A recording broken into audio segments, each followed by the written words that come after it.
a déjà des plaintes qui entrent que les gens disent ça va être trop bon aujourd'hui. Oui. Tablée trop forte d'invités. Hugo Meunier est là, il en vaut 10 à lui tout seul. Bref. D'accord. Les gens sont pas capables d'en prendre. Il y a une certaine limite quand C'est même. rare que je sors, là, mais là, ça me Je fait sais. plaisir. Mais quand tu sors en grand. On termine la semaine en beauté en compagnie de la vaillante Guylaine Tremblay. Vaillante? Ben oui, Que c'est je toi, ça. parle. Le pétillant Jean-Michel Anctil. Ah oui, c'est moi. Très lui. Le multitalentueux Irdan Texampus. Et des deux journalistes survivants. Vous allez comprendre pourquoi. Catherine Beauchamp et Hugo Meunier. Bonjour. On avait peur que l'intelligence artificielle vole nos jobs. Ça fait longtemps qu'on en parle. Mais voilà, pas qu'elle a déjà une promotion. Et même, elle devient notre boss. Et là, je vous résume ça. C'est assez choquant. La chaîne Burger King donc, a annoncé l'arrivée de Patty dans l'équipe. Patty, c'est une nouvelle stratégie d'optimisation du travail qui implique l'intelligence artificielle et ça ne fait pas l'unanimité. Non. Patty, en français, égale boulette. Ouais. C'est ça la blague. Cute quand même comme nom, mais ça s'arrête là. Le Ça s'arrête cuteness, là. C'est un engin qui va avoir, en fait, qui est placé dans le casque des gens Oui. qui travaillent chez Burger King, qui leur indique, en fait, leur rentabilité dans leur travail. C'est comme un Siri que tu as tout le temps avec toi quand tu travailles. Là. Oui, tout le temps. Tout le Ça temps, tout le t'indique, là, par exemple, qu'il faut aller changer la bonbonne de gaz dans les boissons gazeuses. Est-ce que la toilette est due pour être nettoyée au comptoir quand les gens viennent commander? On te suggère, par exemple, d'ajouter des items pour rentabiliser la commande, pour qu'il y ait plus d'items commandés de la part d'un consommateur. En fait, ça te dicte tout ce que tu C'est fais ça. pendant que tu travailles. Ça devient ton patron. C'est l'intelligence artificielle. Est-ce que c'est parce que les jeunes, maintenant, ne le font plus? Parce que moi, j'ai travaillé au McDo. Puis on nous formait à dire, quand tu finissais ta commande, un chausson avec ça, là. C'était fallait que Oui, tu oui, Est-ce qu'on accumule des freins aujourd'hui? Ouais. Ici, on allait vérifier les toilettes, on faisait toutes les Oui. affaires. Puis là, moi, j'ai comme l'impression qu'il y a plus un laisser-aller, là. Tu sais, hey, se tromper dans une commande, là. Mais on dit que les bonbonnes de gaz, justement, dans les boissons gazeuses, avant, elles étaient changées une fois par jour. Ouais. Et avec ce système-là, on les change une fois par heure. Donc, déjà, là, oui, ça ça niaise augmente pas. quand même la productivité pour que les consommateurs aient toujours une boisson Bien pétillante. pétillante. Mais dans ma Oui. première Mais, job, mais j'essaie d'y écoutes-tu ce penser. qu'on dit aussi comme employé? Tu sais, On dit que ça enregistre les interactions des Oui. employés. Et Là où, ça là, va, moi, j'ai un ça va petit amener malaise. évidemment des problèmes légaux Ben parce oui, que c'est ben oui. atteinte à la vie privée, Ben là, évidemment. Donc, c'est sûr que ça amène un paquet de questions. Puis aussi, tu sais, peut-être que comme matière à virer fou, d'avoir tout le temps quelqu'un qui te parle sans arrêt dans ton casque. Là, Mais ça qui va dit quoi voler faire. des jobs aussi. J'imagine les gérants, il y aura moins de gérants, moins de chefs de gérants. service. Tu sais, tout ce qu'on Oui, t'as raison. entendait de l'IA, qu'on avait peur, qu'on redoutait, ça va arriver, là, je me Ouais, dis. c'est certain C'est qu'il va déjà avoir. commencé dans les supermarchés avec Ouais, les c'est casques, ça, c'est ça. tout Avec, Tu sais, je trouve la première job, moi, j'ai été livreur de dépanneur, mais tu sais, c'est là que tu fais tes erreurs, t'apprends. Oui. C'est le fun d'être guidé, mais il y a une limite. Tu vas aussi essayer des affaires par toi-même. Je sais pas, là, tu sais, on dit que c'est Il comme me trop. semble que tu sais, c'est ta première job souvent. Ben Tu oui. travailler là comme étudiant, puis là, tout à coup, tu dis, tu vas avoir une oreillette, puis quelqu'un qui va te dire, va changer la bonbonne, va nettoyer les toilettes, tout ça. Essaye de l'envoyer, ton jeune de 15 ans. Hey, attends, Travailler avec ça. Moi, j'ai un problème avec l'autorité en partant. Ben oui. Fait que imagine quand c'est une Imagine machine. quand- T'enverrais promener Patty Je pense assez vite. que je te garocherais ça dans un mur. En cette tant que affaire-là. parent d'ados et de personnes qui travaillent avec des jeunes, j'aimerais dire bonne chance à Patty. Oui, bonne chance. Elle va rusher, Patty. Ah bon? Elle va racheter la pauvre C'est le Patty. fun aussi de te faire montrer par quelqu'un. Oui, Tu sais, c'est moi, ça. je suis un visuel aussi, beaucoup. Ouais. Fait que quelqu'un qui va te montrer comment faire, me semble que ça t'apprend mieux. Un vrai Tu mentor, retiens là. plus. Ouais. Mais Tu sais, il me surtout, semble. tu sais, au McDo, dans le temps, t'étais au McDo, tu sais, c'était comme bien vu dans ton CV, travailler Eh chez ben oui, McDo. ouais, C'était ça, comme absolument. apparemment, c'était un bootcamp Il y professionnel. avait tout le temps quelque chose à faire. Ouais. Si il n'y a pas de client, nettoie, il y a quelque chose à C'est faire. ça. Fait qu'après, justement, quand tu avais ça dans ton CV, j'ai travaillé au McDo, Ouais. oh, OK, Ouais. ça, c'est bon. Mais ouvrez l'œil si vous allez chez moi. J'ai hâte. Je pense que je vais faire un détour par Burger King juste pour voir Juste pour entendre, c'est ça. la personne, essayer de voir qu'est-ce qu'elle dit. Est-ce que c'est vraiment Jim Carrey qui est allé chercher son César il y a quelques semaines ou est-ce que c'était pas son double? Et là, je dis ça parce que selon The Guardian, des théories farfelues qui impliquent des doubles. Dans ce cas-ci, on dit c'est peut-être pas lui, c'est son double, c'est son jumeau ou peu importe. Il y en a beaucoup. Dans le cas de Jim Carrey, qu'est-ce qui s'est passé? Oui. C'est devenu gigantesque comme affaire sur les réseaux On m'a sociaux. demandé ça à cause de mon expertise, vu que j'ai été le double de Brad Pitt Ah dans oui, les années longtemps, 90 longtemps. C'était pendant Et de Claude Cobra. et de Claude Cobra. Oui. de Bleu Jeans. Ouais, ça s'est pas bien passé. Il y a une petite pause avec David Laflèche aussi. Oui. Je prends tout, hein? Oui, il y a eu ce scandale récemment parce que Jim Carrey est allé chercher son César. Oui. Il a parlé en français. Le discours a fait le buzz, comme on dit là-bas, et tout le monde parlait de ça. Mais il y a eu quelques voix qui se sont faufilées dans ce concert d'éloges pour remettre en doute fait que c'était vraiment Jim Carrey. Donc, est-ce que c'était un sosie, un clone, un double? Et juste dire que ces théories-là conspirationnistes sont très, très tendance aujourd'hui parce que tout le monde a accès maintenant à l'Internet. Donc, à travers tous les gens qui sont comme excellents, Jim Carrey, on l'aime, ben, il y a des gens qui étaient comme, est-ce vraiment lui? Et là, ça, c'est tout un peu la complosphère. Donc, les clones sont à la mode, exacerbés par l'intelligence artificielle aussi qu'on voit. Vous voyez plein de sketchs sur votre Facebook maintenant que c'est jamais vrai. Puis il y a tout le temps des gens qui se trouvent smart de dire c'est de l'intelligence artificielle, mais il y a encore des gens qui tombent dans ces panneaux-là. Il y a juste Guylaine qui est vrai aujourd'hui. Nous autres, Non, on est tous c'est pas des... Monica Bellucci. C'est Monica qui est en dessous. Une révélation à faire. C'est pas moi, hein? C'est Julie Bélanger. Toi, t'es Julie Bélanger, oui. C'est pas la première fois. Je pense que l'ancêtre du clonage, bon, il y en a eu plusieurs, mais il y a eu le buzz autour de Avril Lavigne pendant un bout de temps. On dit qu'elle était morte, c'est ça? Qui était morte, et finalement, que c'est un sosie qui l'avait remplacée. Il y a aussi Melania Trump, que finalement, elle serait séparée de Donald Trump. Donc, c'est son sosie qui prend... On l'espère pour elle. J'espère pour elle. L'ancêtre, c'est peut-être Paul McCartney. Je ne veux pas parler des Beatles, mais quand même, on disait que Paul était mort. Et donc, sur la pochette ici, c'était comme un enterrement parce qu'il y a une basse en plus qui est en fleurs. Et là, sur cette pochette-là, ils s'en vont l'enterrer les pieds nus. John est habillé en blanc. Le symbole de la mort. Ben, c'est ça. J'ai vu récemment Elijah Wood, il a à peu près le même âge. Il jouait dans le depuis 20 ans, Seigneur des Anneaux. Donc, c'est un clone. Mais les clones, là, on le fait quand même vraiment pour les hommes politiques, hein? Ben oui. Poutine, Kim Jong-un, Saddam Hussein en aurait eu 3 ou 4 là, des sosies, donc pour assurer sa sécurité pour des brouiller fois. les pistes, exactement. le déplacement, tout ça. Mais dans le cas de Jim Carrey, c'est juste qu'il a vieilli. Les gens disaient qu'il était enflé, c'est pas sa vraie face, ben, il a juste vieilli. C'est ça, je pense qu'aussi le fait que les gens veulent pas accepter on veut figer les personnes qu'on aime dans le temps. T'sais, moi, je pense, on parle des personnes qui sont pas mortes, mais des personnes qui étaient mortes comme Elvis. Par exemple, on disait qu'il était pas mort, puis qu'il était sur une île déserte, puis on voulait pas accepter qu'il était effectivement mort. J'ai l'impression que Jim Carrey, c'est la même chose. Non, on veut pas accepter. Tu la prends une bonne, hein? Tu la prends une bonne. Mais tu sais, c'est ça, c'est comme je pense qu'on veut juste pas accepter que ces personnes-là évoluent, changent, puis que il y a plus la face expressive qu'il y avait dans le temps. C'était pour ça qu'on le reconnaît dans le temps. Et il y a tous les complots aussi pédosatanistes avec les dossiers Epstein et tout ça. Fait que là, on remet en question la mort de ces gens-là. C'est une drôle d'époque, hein, quand même. On traverse les années. Pas pire. Aimerais-tu avoir un double, toi? Ouais.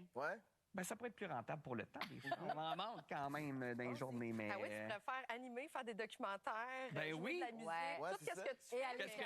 Et aller chercher les enfants. Et chercher les enfants à l'école à Sortir le l'heure. chien. Ah, ça, c'est pas pire. On va parler de chiens tantôt, d'ailleurs. En tout cas, on s'en jase. On comparait nos chiens japeux tantôt. On a des petits problèmes. On va parler d'assurance pour animaux plus tard. Je ne sais pas si je suis le seul. On parle de notre époque. Moi, je m'ennuie de l'autre époque, celle des bons vieux slow collés. On pouvait danser quand on sortait, dans notre temps, évidemment. Et là, tout ça serait révolu si on se fie à un texte publié par Radio-Canada qui titre même « Le slow est mort », mesdames et messieurs. C'est donc bien dommage. Puis on a le représentant de la jeunesse ici. C'est moi, ça? C'est moi le but? Ben, Irdan, ben oui, t'es tout jeune. Est-ce que tu constates ça sur le terrain? Ben oui, tu sais, je pense que le slow est effectivement mort. Il est mort, mais tu sais, pour moi, il n'y a pas de temps mort, il a juste changé de visage, si je peux dire de même. Okay. Moi, je vais à des soirées dansantes, puis tu sais, quand je vais à des soirées un peu plus afro, à style saveur haïtienne. Ah, mais il y a des belles danses collées. Il y a des belles danses collées. Mais il n'y a plus de slow à la fin. Il n'y a plus de les slow à la trois fin. tunes. Ouais. Moi, j'ai déjà vécu, tu sais, je veux dire, puis pour vrai, c'est vraiment le fun. Il y a un peu le côté où le temps s'arrête, puis tu finis ta soirée, puis après ça, tu frenches, puis tu mets un numéro de téléphone. En tout cas, mais, tu sais, c'est comme... Fait vécu. Ces genres de slow-là, ils n'existent plus, mais tu vois quand même des gens se coller entre eux. Tu sais, je pense qu'on a cette peur-là qu'à cause de la pandémie, peut-être que les jeunes se passent point de pas soirée ensemble, mais... Pour moi, c'est pas vrai. Il y a encore les jeunes dansent encore entre eux, puis ils apprennent encore à se connaître, puis ça se crouse encore dans les bars. Je pense que ça a juste évolué depuis le temps que c'était. Ouais. Mais la pandémie, c'est une des hypothèses soulevées par la journaliste du texte en question, Émilie Dubreuil. Donc, le slow disparaît à cause de l'influence des réseaux sociaux, l'impact de la pandémie, comme tu dis, sur les contacts physiques, mais aussi, ça, c'est le bout. On remet en question, donc, le rôle de genre traditionnel par les temps qui courent, et on associe beaucoup cette danse-là au couple hétérosexuel. Je ne sais pas pourquoi, moi, j'ai jamais vu ça comme ça. Mais... Il y a quelque chose aussi, moi, je crois, avec le MeToo, parce que, tu sais, il y avait du taponnage aussi qui venait avec ça venait avec. Puis l'aspect de consentement, tu sais, t'es en train de danser un slow, je peux-tu te prendre une fesse, je peux-tu te donner un petit cœur à un moment donné? Fait que je pense plus que ça puisse exister avec l'époque du MeToo. Mais il y avait quand même il y avait quand même cet aspect-là de je peux-tu danser avec Oui, toi? Puis elle dit oui ou non. Tu sais, il y avait quand même. Le consentement. On demandait à la personne. qui était là. Vous savez qu'on a ici, avant l'émission, on lui a demandé, on va parler de slow, puis il nous a dit, tu sais que je suis en train de... Tu parles, en fait, au roi du slow. Oui. C'est Hugo Meunier qui va y aller avec ses conseils. On a même un jingle spécial pour toi. Je suis prête. Les commandements du roi du slow. Oui, parce qu'il y a une étiquette. Tu sais, les gens pensent que faire un slow, il n'y a rien là, mais il y a une étiquette, il y a des règles et il y a des règles de base. Tu sais, par exemple, est-ce qu'on tourne ou est-ce qu'on se dandine? Est-ce qu'on louvoie ouais. ou est-ce qu'on tourne? Et qu'est-ce qu'on fait avec les mains? Est-ce qu'on peut les intégrer dans les poches arrière? Ça, c'est la règle De la numéro un. partenaire? Ça, c'est en 6e année. Hey, je trouvais ça cool, ça, qui faisait ça. À l'arrière. Tu sais, mettons qu'on danse un autre, là, on l'a déjà fait, là, mais mettons qu'on le fait publiquement, il faudrait que tu mettes tes mains dans mes poches arrière et moi aussi. OK. Et aussi, tout ce qui est la notion de chant. Tu sais, on peut pas susurrer. On peut susurrer, chuchoter les paroles de la chanson, mais on peut pas comme positionner la toune dans l'oreille de l'être aimé. Ça, c'est très mal vu. Faut faire attention. Et il faut aussi choisir son moment. Tu sais, le moment du slow, il y avait des bars qui étaient spécialisés là-dedans. Je me rappelle, sur Saint-Hubert, le petit medley. Ben oui. 2h45 à toutes les fins de semaine, c'était la bohème qui partait. Fait que là, tu sais, j'aimais ça, cette tradition-là. Les lumières s'allument, tout le monde savait que ça se passait. Et évidemment, bien sûr, le consentement est important. Pourquoi James Blunt est barré? Vous vous rappelez de la fameuse chanson Goodbye My Lover? Il y a comme un X. Oui, ça, c'est un faux pas à éviter. Tu sais, il y a des tunes, à un moment donné, ça suffit, ils sont calcinés. Je ne sais pas si vous savez, mais En plus, c'est une toune de rupture. Donc ça C'est marche vrai. pas du tout. Hugo et moi, on partage la même chanson de slow qu'on C'est quoi? préfère. On a découvert ça à la radio. C'est Drive de The Cars. On l'a déjà. Puis on l'a déjà On l'a déjà dansé dansé ensemble. ce qui fait de la très bonne radio, évidemment. Ben oui. Personne l'a vu, mais on s'est levé et on a dansé pendant 5 secondes un slow ensemble. Il y a plusieurs danses aussi qui peuvent se danser en slow. Moi, je me souviens, un des slows que j'avais fait, c'est sur Sweet Madame Blue de Styx. Ben oui, Ça super part slow. très lentement. Et après? Mais après ça, ça gros. Mais moi, la fille, elle m'avait dit oui. Et il n'était pas question que j'arrête mon slow. On continue même si la danse, Mais la c'est- musique va vite. Stairway to Heaven. Moi, au secondaire, c'était toujours la dernière tune, puis là, tu sais plus à la fin quand il y a le solo. Mais il faut le dire, là, c'est quand même les premiers émois assez formidables. Je veux dire, l'odeur d'un oui. coup, là, tu sais, de quelqu'un sur qui tu tripes. Là. On avait toutes pas mué en plus. Mais tu dansé? C'est là aussi où tu vis la marche de la honte. Ah oui. C'est quand tu te fais dire non. Ah ouais, que ça, tu c'est un problème retournes. que vous Mais aviez en même peut-être. temps, il y a un humoriste français, pour ne pas nommer Philippe Lelouch, qui fait un numéro là-dessus. Il dit on devrait ramener les slows pour que les gars prennent conscience du mot non.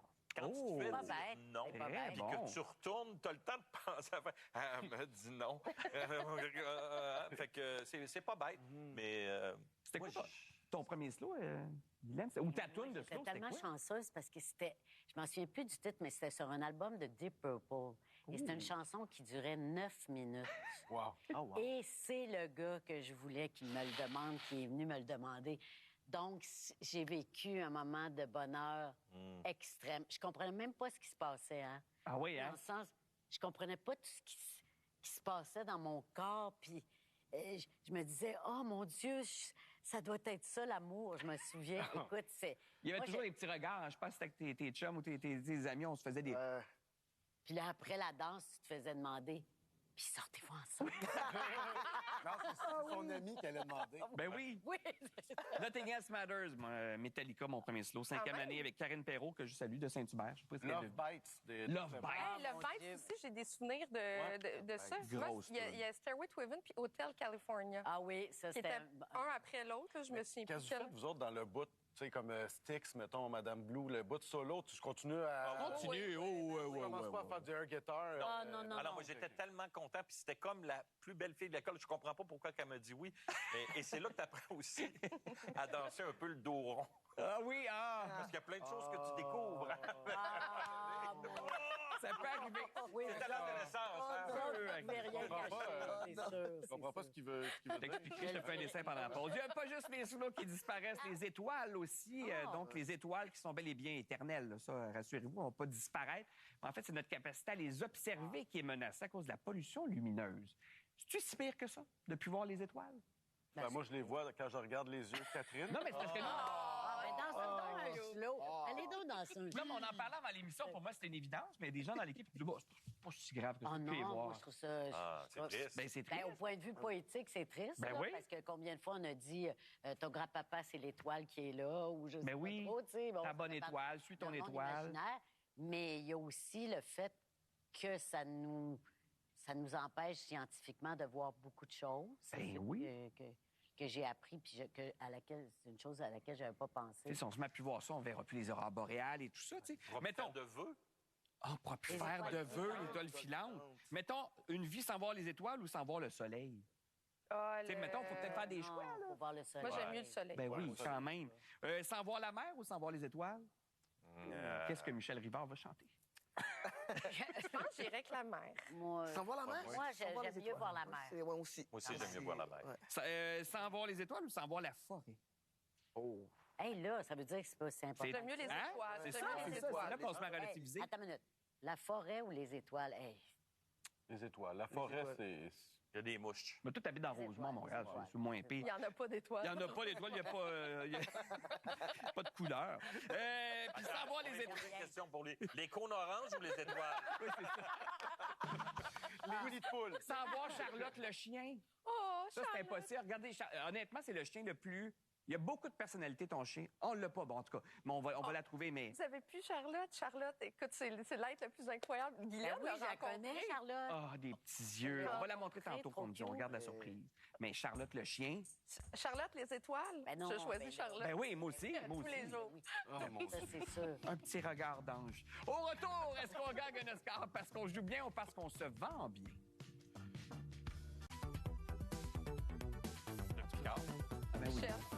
C'est ce dimanche qu'aura lieu la 98e cérémonie des Oscars et c'est pas clair, vous allez voir, si c'est le meilleur acteur qui va repartir avec le petit bonhomme doré ou si c'est celui qui a fait la meilleure campagne. Et là, alerte aux divulgateurs, c'est un des favoris dans la course, mais c'est peut-être pas Timothée Chalamet qui a fait la meilleure campagne de Pourquoi que.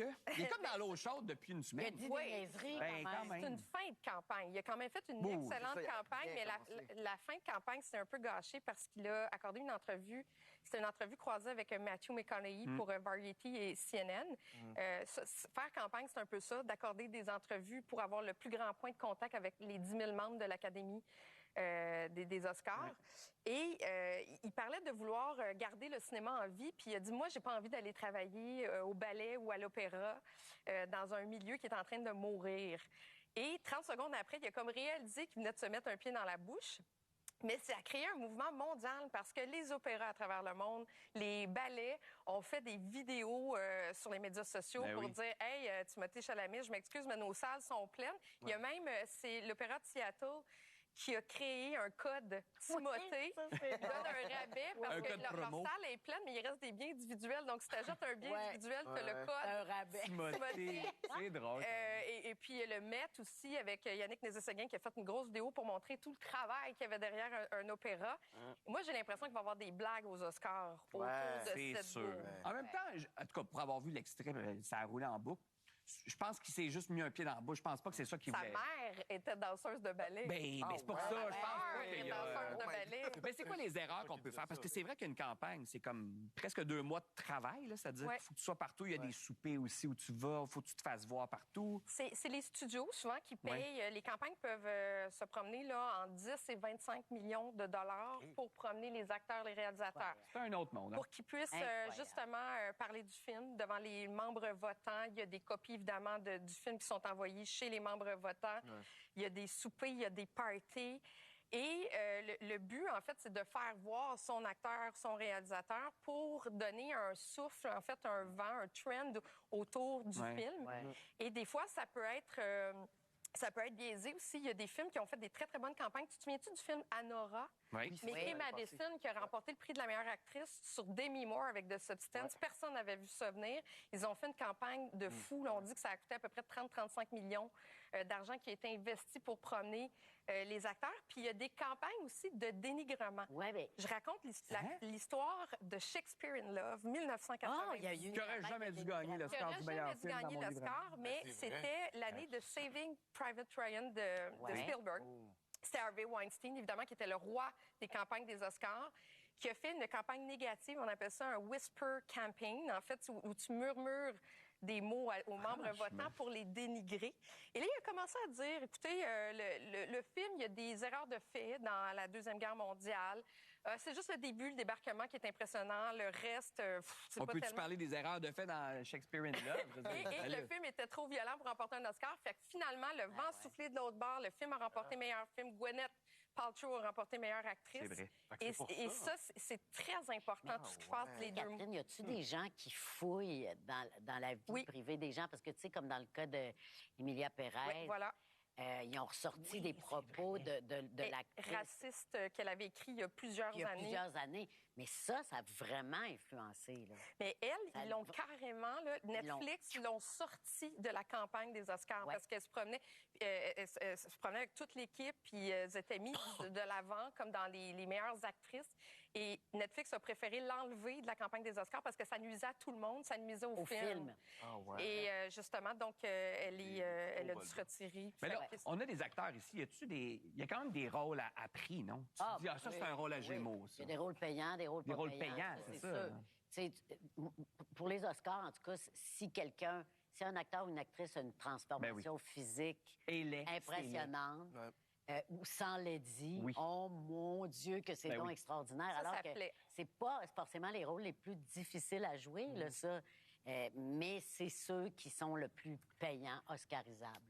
Oui, parce que là, vous parlez des campagnes un peu sales en coulisses, mais ça se peut aussi que le gros bon sens triomphe, là, comme le meilleur acteur, le meilleur film est sacré. Moi, je crois pas à ça. Non, fait que moi, je suis un naïf de penser que quand quelqu'un gagne, c'est parce qu'il est le meilleur. Je crois qu'il y a des super performances qui vont remporter des Oscars, comme par exemple l'actrice Jessie Buckley, qui joue dans le film Annette, a remporté tous les prix dans tous les galas jusqu'à présent, risque fort de remporter l'Oscar. Elle a comme un vent qui lui souffle dans le dos. Mais j'ai vu le film, tu sais, elle perd un enfant, elle accouche 3 fois dans le film, 2 fois dans le film, elle hurle, tu sais, de douleur.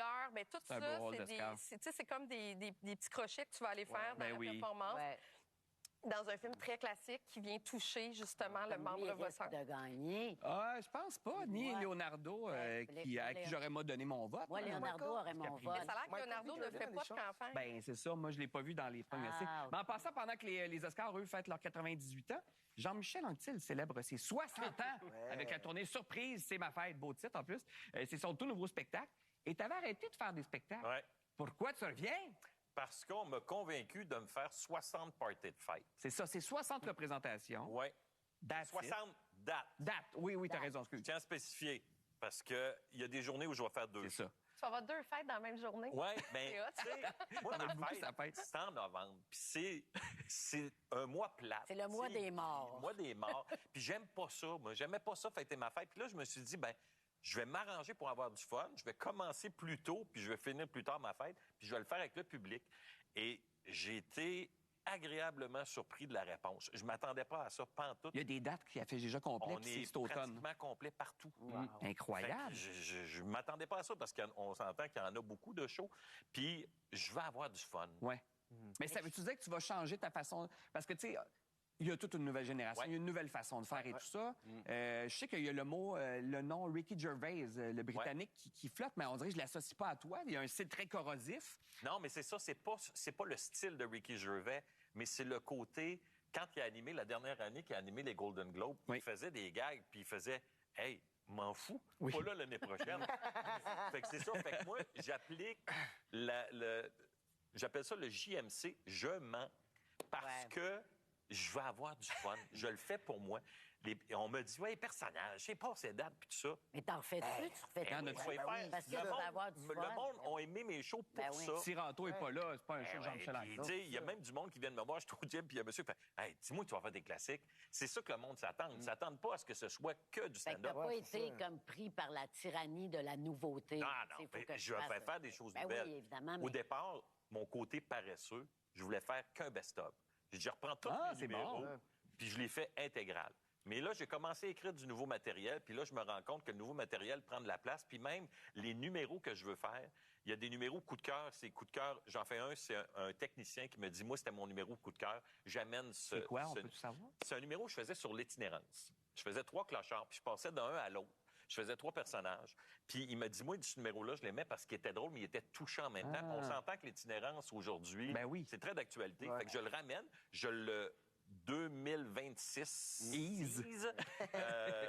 Puis avec les auteurs avec qui je travaille, Sébastien Ouellette puis Simon Delille, c'est des gens qui ont un humour très d'actualité, un peu politique des fois. Certains. Puis moi, c'est pas mon genre. Non, fait que autres, ça va m'amener là. Est-ce que tu vas avoir des invités qui viennent? Il y aura des caméos. C'est plate d'être tout seul. Exact. On a commencé à monter ça parce qu'on se dit, il faut que ça prenne surprise. Fait que chaque soir, j'ai fait une liste de gens que j'aime.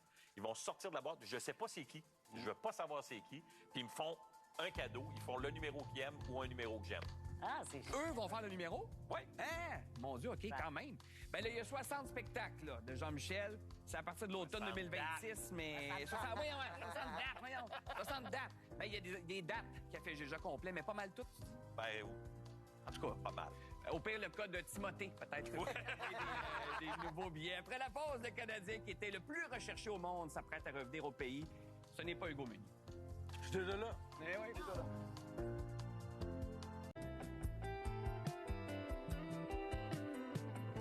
Qu'ont en commun Catherine Beauchamp et Jean-Michel Anctil, mis à part une place spéciale dans nos cœurs? Ils sont tous les deux blessés. En fait, ils se sont tous les deux blessés à cause d'une télé-réalité qui pousse les participants dans leur dernier retranchement. Et Jean-Michel, on l'a vu en plus en ondes déjà. Donc, à Sortez-moi d'ici, on a des images. OK, prends ton souffle.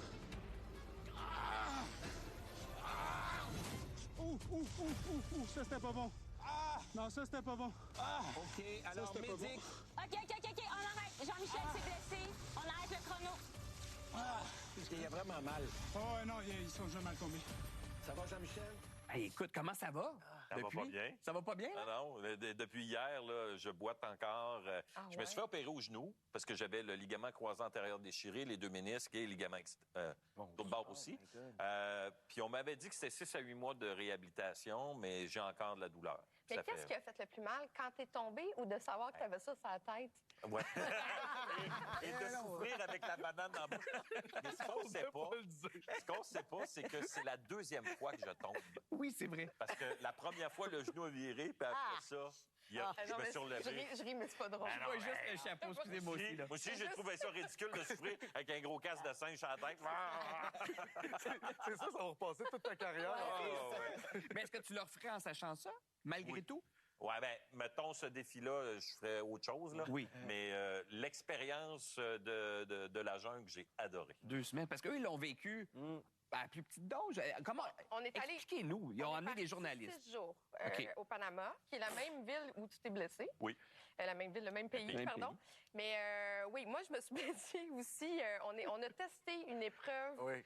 Que des participants allaient faire le lendemain. C'était comme ce qu'on appelle un press junket. Ouais. On vous amène là tester un peu pour ensuite mieux en parler dans vos articles. La prochaine saison sort bientôt. Alors, on nous a invités parce que c'est plus facile de nous transporter là au Panama qu'aux Philippines. Où la saison T'as perdu du poids, hein, Hugo? Oui, ça a été vraiment rare. C'est Richard Terrien qui est à côté salut, de moi. Richard, du soleil. Du soleil. Mais moi, écoute, c'est bien moins grave. T'es blessé au genou? Ben oui, c'est bien moins grave.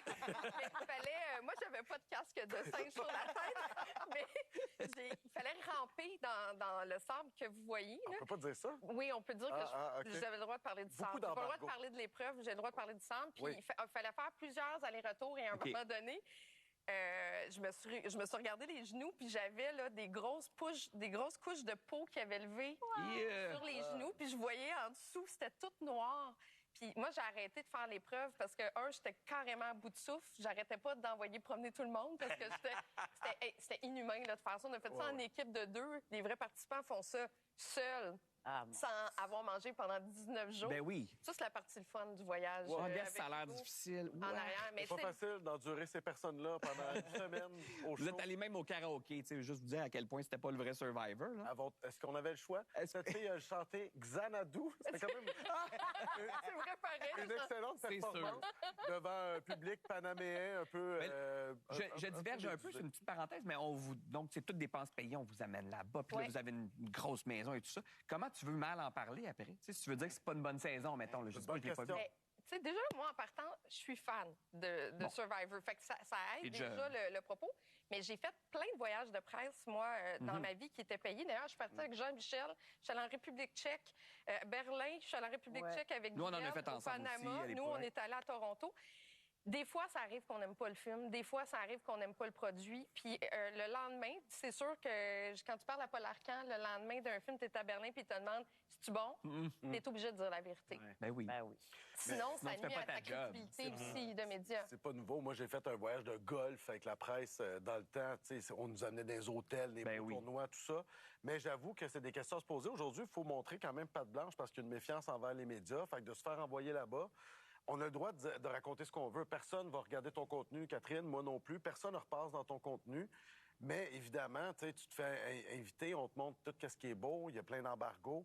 Et à moins de voir des énormités, ben, tu t'en vas pas là non plus planter le show. Non, c'est ça. C'est un show qui fonctionne. Mais s'il y a une controverse ou s'il y a quelque chose, ben, c'est sûr qu'on a... On est obligé d'en parler. On va pas en parler parce que, mettons qu'on arrive là-bas puis on voit plein d'affaires croches, Julie vole dans un magasin, ben, je vais le dire. Mais ils nous ont raconté qu'il y a un bateau qui a chaviré avec au tout début l'équipement du tournage. Ah ouais. Puis, tu sais, ils nous ont dit, on va vous raconter les vraies affaires. Puis, ça s'est sorti après dans les médias. à la veille je pense, la première journée de tournage, le bateau, tout l'équipement, les caméras, tout était là-dedans, dans le fond de l'eau. Mais de voir le behind the scene, pour vous autres, ça doit être intéressant aussi, là. C'est complètement fou.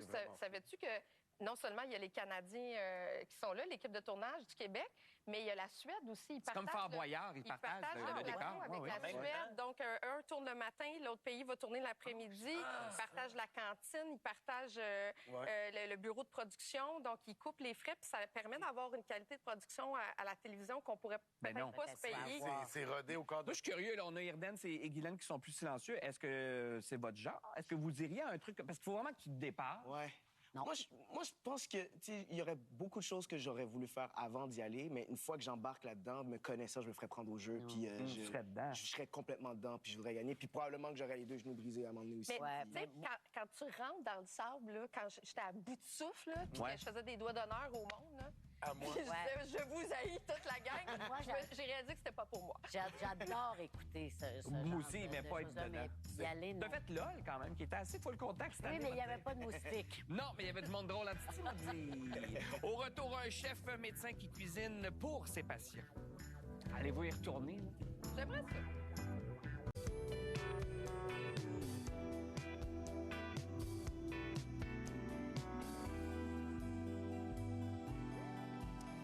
Après avoir cuisiné pour les juges de MasterChef, vous l'avez vu dans l'émission, durant la 3e saison, Dr Jean-Sébastien Difrouchier a décidé de réunir ses deux patients. Donc, il prépare maintenant de délicieux repas pour des patients qui sont en fin de vie. Et on l'accueille sur notre plateau.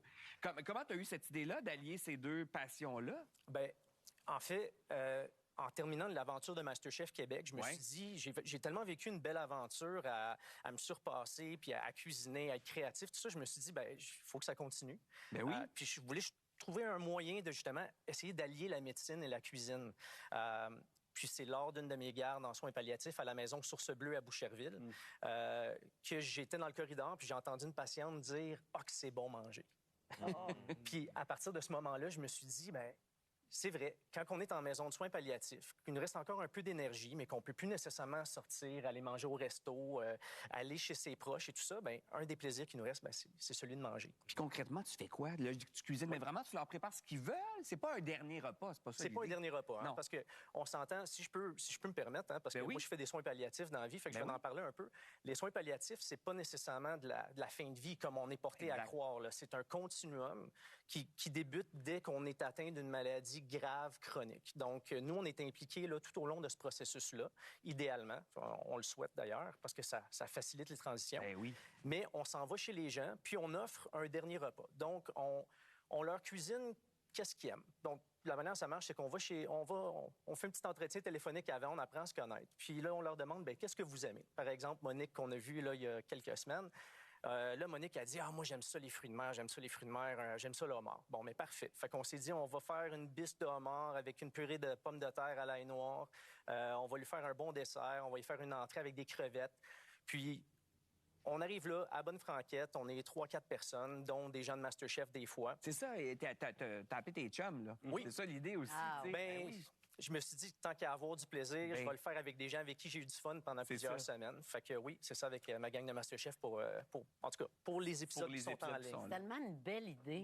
C'est tellement beau et touchant. Vraiment, moi, je dis bravo. Hein. C'est vraiment une belle idée, mais il y a tellement de mauvaises critiques sur la bouffe des hôpitaux. Ça te tenterait pas après de pimper le... Oui, je ne suis pas sûr qu'on aurait le budget pour ça, hein, malheureusement, mais effectivement, on le voit, là, la nourriture en hôpital, même quand on... C'est simple, là, des fois, on voit juste les familles, les amis apporter de la nourriture qui vient de l'extérieur, puis ça change la journée complètement. C'est pas obligé d'être... Je sais que quelqu'un récemment, une dame, je pense, voulait une lasagne, mais une lasagne, une vraie lasagne à l'ancienne, pas funky, là, pas rien de spécial, une lasagne. Exactement. Fait qu'on est arrivé là, on a fait une lasagne, on a pris le temps, puis l'idée derrière ce projet-là aussi, c'est de faire à manger. Mais il y a des gens qui sont en fin de vie ou en processus de fin de vie qui ont vécu des vies extraordinaires, qui ont fait des choses incroyables. Moi, je me rappelle, j'ai eu un patient qui a couru, je pense, un petit peu plus qu'une trentaine de marathons dans sa vie. Fait que moi, je suis rentré dans sa chambre pour la première fois que je l'ai rencontré, puis il y avait partout, là, tapissé sur les murs, il y avait ses médailles, des photos, il y avait... Tu sais, puis je me dis, derrière le projet, oui, faire à manger, apporter le plaisir, découvrir les proches aidants, c'est un véhicule, mais encore mieux, on va découvrir les gens derrière leur maladie. Mais si la personne veut manger quelque chose de très gras, vous n'allez pas arriver en faisant « c'est pas bon pour votre santé ».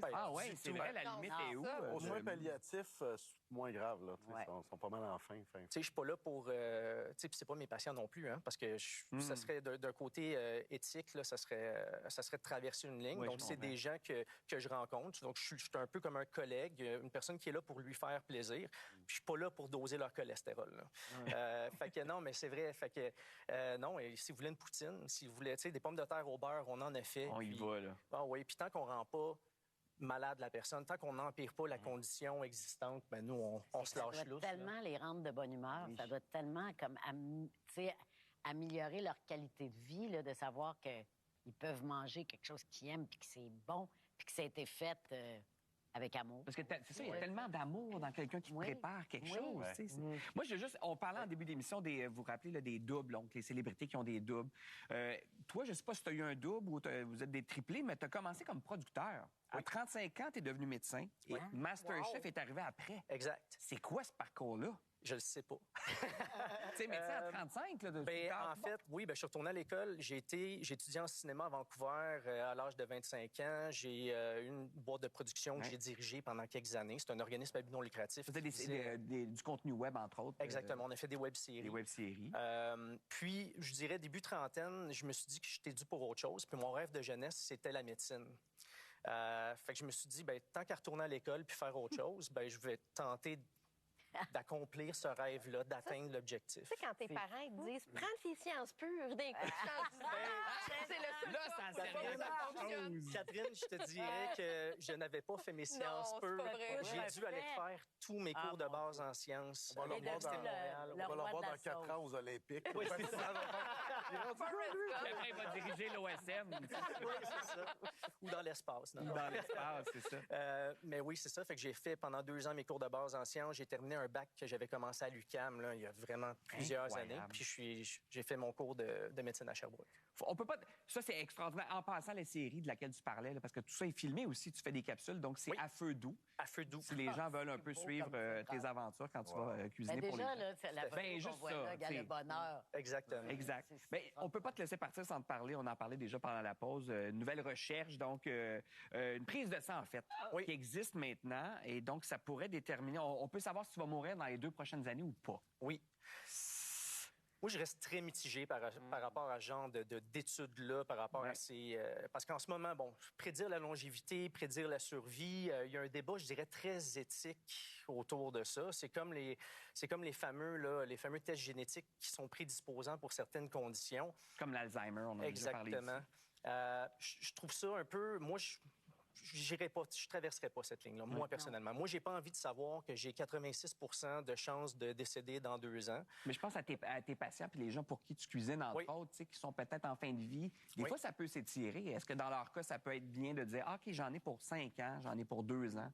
Bien, moi, honnêtement, j'irai pas là parce que c'est seulement une étude. Puis, pour se baser sur une étude, un des premiers éléments, c'est qu'il faut qu'on soit capable de reproduire la dite étude en question. Donc, on n'est même pas rendu là encore. Moi, ce que je voudrais savoir, si ma mère avait un cancer du sein, stade 4, ou même un stade qui est stade 1 ou stade 2, est-ce que je voudrais savoir si elle va décéder dans 2 ans? Pas nécessairement. Je pense qu'on doit vivre le moment présent, comme on le voit justement dans les capsules, vivre des bons moments avec nos proches, être là pour eux quand ils en ont besoin. Puis aussi, là, si la personne le sait, on ne sait pas comment elle va réagir. Il y a des gens, peut-être, que ça va stimuler à vivre intensément, mais il y a peut-être des gens qui vont mettre à terre les 2 dernières années de leur vie. Là. Exact. Et non seulement l'individu en question, mais toute sa famille. L'entourage, bien évidemment. Donc, c'est tout ce débat éthique-là que je me dis, est-ce qu'on veut vraiment aller là quand c'est seulement un pourcentage de chance? Moi, je voudrais le savoir. Ah ouais, tu voudrais le savoir? Jean-Michel, tu laisses... Moi, j'en profiterais. Ouais, c'est ça, j'aime. Oui, mais tu dis ça, mais tu sais pas, peut-être que tu aurais un coup de poing. Je me demandais, peut-être... Oui. Catherine a dit profite-en là. Si j'ai ça, m'en profiter, pareil. Mais Jean-Michel, profite-en là. Tu sais pas, je le sais. Mais je sais pas, on dirait que j'ai comme des fois... moment trop souvent le pied sur le frein. C'est vrai qu'il dit j'en profiterais comme si en ce moment, il n'en profite pas du tout. Là. C'est drôle quand même. Hey, merci beaucoup. Mais merci de m'avoir bravo. Puis j'invite les gens à suivre à feu doux pour voir tes aventures. Rassurer son animal, à quel point c'est nécessaire, combien ça coûte. On est tous des propriétaires d'animaux, donc on vous donne les réponses après la pause. T'en as-tu?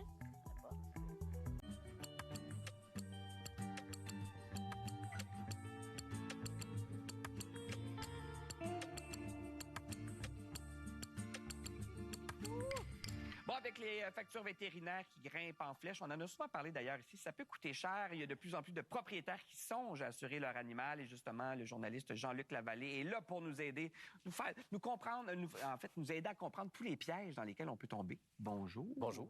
J'ai essayé. Oui, exactement. Mais c'est quoi les options qui existent? Parce que moi aussi, j'avais magasiné, il y en a quelques-unes, puis on devient vite mêlé, là, tu sais. Oui, c'est pas simple pour le consommateur, sincèrement, de s'y retrouver parce qu'il n'y a pas de comparateur en ligne qui existe. Il n'y a pas vraiment de courtier spécialisé non plus pour ce type de produit-là. Donc, on est un peu laissé à nous-mêmes quand on fait notre magasinage. Alors, il y a 2 types d'assurance principalement. Il y a l'assurance accident seulement. C'est pas très cher. C'est 15-20 $ à peu près pour l'animal, mais les plafonds sont limités. Et s'il y a une maladie, vous ne serez pas couvert du tout. Non, il faut payer. Alors, ce qui est le plus intéressant, c'est l'assurance accident et maladie. Normalement, donc, ça peut couvrir à peu près tous les frais du diagnostic. Ça peut être très cher, jusqu'au traitement, médicaments, hospitalisation, chirurgie, etc.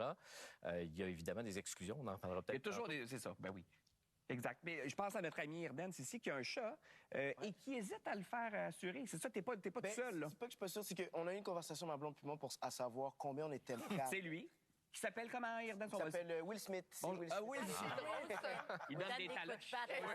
Exactement. C'est pour ça que quand il se fâche, il donne des petits coups de patte. Viens pas avec lui. Puis il laisse sa femme tranquille. Oui. Mais, tu sais, on se demandait combien on était prêt à mettre pour notre chat si tombait malade. Puis c'est comme devenu une genre de question éthique. Là, combien tu es prêt à mettre pour un animal? Puis à un moment donné, on était comme 2000. Si tu passais, si tu trop, on est-tu comme 115? On est-tu comme. On est pas. Oui, puis si tu mets 3000, mettons. Puis après ça, il dit, oups, il y a une autre facture de 750. Tu fais comme, mais là, je viens de mettre 3000. C'est ça. Mais surtout que Jean-Luc a participé à une enquête, une grosse enquête pour Protégez-vous. Vous avez fait 120 soumissions. Oui. C'est quoi les prix qui ressortent, justement? Est-ce que c'est quoi la moyenne? Bon, d'abord, on va vous donner la moyenne canadienne. Puis ça, c'est selon les chiffres de l'industrie. C'est à peu près 90 $ par mois pour un chien. La moitié moins pour un chat. Donc, ça coûte 2 fois. C'est vraiment du simple au double. Mais c'est assez cher. 90 par mois. Là. Mais ça, c'est la moyenne, selon l'industrie. 120 soumissions pour le même animal. Là. Non. On a fait 2 chiens fictifs et 2 chats aussi qu'on a inventés. Là, avec, c'est toujours la même formule avec des clients mystères. On fait des demandes de soumission en ligne. C'est quand même relativement simple et rapide de faire une demande de soumission en ligne. Vous pouvez avoir une bonne idée de ce qu'on va vous facturer. Puis quand je dis qu'on en a fait 120, c'est parce qu'il y a tellement de forfaits différents. À l'origine, on voulait faire une enquête de prix très traditionnelle pour pour dire aux gens, voici la meilleure, la moins chère. Mais c'est impossible de comparer des pommes avec des pommes. C'est ce qu'on a réalisé assez rapidement en faisant cet exercice-là. Donc, les prix qu'on donne sont à titre indicatif, mais pour toute la gamme de forfaits disponibles. Parce que les assureurs fonctionnent avec des plans. Mais 90 $, si c'est la moyenne, ça veut dire qu'il y en a qui sont très élevés, là. C'est possible de payer moins cher, mais c'est aussi possible de payer beaucoup plus cher. Ton déductible change aussi ton montant que tu vas payer à tous les mois. Oui, la franchise s'applique pas de la même façon non plus avec chaque assureur. Alors, il faut vraiment faire ses devoirs comme assuré, là, comme client, parce qu'il y en a qui appliquent la franchise seulement une fois par condition à vie pour l'animal, alors qu'il y en a que c'est à chaque problème de à chaque problème de santé. Il y en a d'autres, c'est sur une base annuelle. Puis qu'est-ce qui influence le prix? Qu'est-ce qui fait que ça change autant? Bien, il y a plusieurs facteurs qui entrent dans l'équation. La race de l'animal, ça, c'est un facteur déterminant, évidemment. Les prix que nous, on a observés, ça pouvait aller jusqu'à 200 $ par mois pour un chat et même jusqu'à 6 000 $ pour un chien. Évidemment, personne ne paierait ça. Ça, c'est si tu prends la franchise la plus basse, qui est à 0 avec l'assureur Trupanion. C'est pas je ne conseillerais pas ça à personne. Donc, vaut mieux avoir une franchise peut-être un peu plus élevée pour avoir des primes plus raisonnables. C'est-tu comme une voiture? Si tu habites en ville, si tu habites à Montréal, à Québec, dans un centre urbain, c'est plus cher que si tu habites en campagne? Oui. Le code postal a une incidence sur le prix de la prime. Ah ouais? En ville, ça coûte plus cher. Parce que les risques sont plus élevés. Oui. Et les frais vétérinaires en ville aussi, dans les grandes agglomérations urbaines, sont plus élevés. C'est peut-être plus cher si tu habites dans Rosemont. Il y a peut-être aussi l'optique, si tu es très discipliné, parce qu'on sait que ça coûte de l'argent avoir un animal. Si tu as un animal, tu sais que ça coûte un certain montant d'argent, c'est de le mettre de côté chaque mois. Oui. Mais parce de que pas ça prendre l'assurance. C'est parce que l'argent reste dans ton compte. C'est ça qui est... S'il n'y a pas de problème... On avait déjà eu cette discussion-là ensemble. On a parlé ensemble. Puis, quand tu mets ton 90 par mois... c'est ma Colette. Ah, c'est Colette. 90 par mois dans un compte, puis tu l'oublies, à la fin de l'année, ça te fait peut-être 1000 quelques dollars. Si ton chien n'a pas de problème, pendant 3-4 ans, tu es rendu à 3000. Moi, mon top là, dans l'année, c'est 4000 dollars. Fait qu'on n'est pas très loin du montant pour lequel mon chien est assuré. Fait que l'argent, si tu n'en as pas besoin, au moins, te reste. Si tu donnes ça, c'est Charlotte. Bon, c'est ça. J'en parlais en début d'émission, le chien qui a beaucoup trop de personnalité. C'est Charlotte. Regardez ses yeux intenses. Elle a beaucoup d'attitude, effectivement. Vu les yeux. Maurice, Richard. C'est vrai ce que tu dis, l'argent reste là. Mon ancien, mon premier chien, Kiki, en 2 ans et demi, 3 ans, on avait payé 10 000 parce qu'on ne voulait pas qu'elle meure. Fait que le 10 000, à un moment donné, je me dis, il y a une certaine rentabilité là aussi. Bien, le problème, c'est que c'est une bonne idée de s'auto-assurer ou de se constituer un fonds d'urgence. Le problème, c'est que si un malheur survient dans les premières années de vie de votre animal, ben là, ça se peut que ça soit insuffisant. Son fonds est pas fait encore. La tentation de piger dans ce fonds d'urgence-là pour autre chose, que ce soit un faucon Millennium de Star Wars ou n'importe quoi, là, si vous êtes collectionneur, elle peut être tentante. Moi, je suis allée chez le vétérinaire avec mon chien. Puis il y avait une dame qui était là pour payer et j'ai entendu 24 820 $. Et je me suis dit, comment ça fait qu'elle ne perd pas connaissance, la madame, qu'elle ne s'écroule pas en larmes? Et là, franchement, j'ai compris qu'elle était assurée. Le nœud de l'affaire, c'est ça. C'est l'augmentation des frais vétérinaires dans les dernières années. Ça a explosé et c'est pourquoi l'assurance animale est devenue plus pertinente qu'avant. Les vétérinaires, auparavant, disaient aux gens, accumulez de l'argent, prévoyez ça.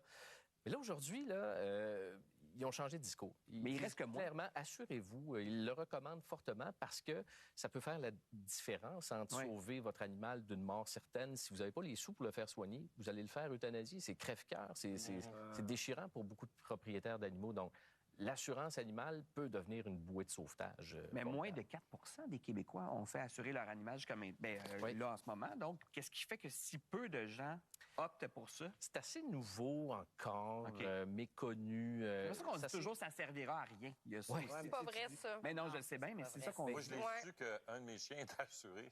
Quand j'ai dit à ma blonde, on va parler de ça, on va se le dire.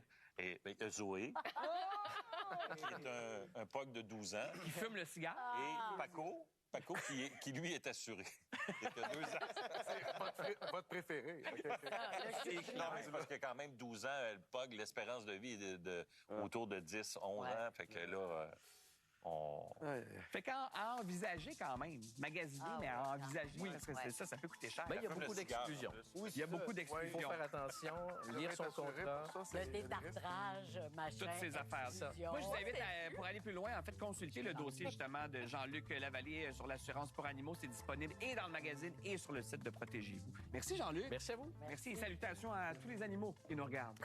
Il y en a beaucoup, beaucoup, beaucoup. Dans la pause, on tranche. Est-ce qu'il faut dire pépine ou rétro-caveuse? Emmenez le niaisage. Faites donc ce que vous voulez.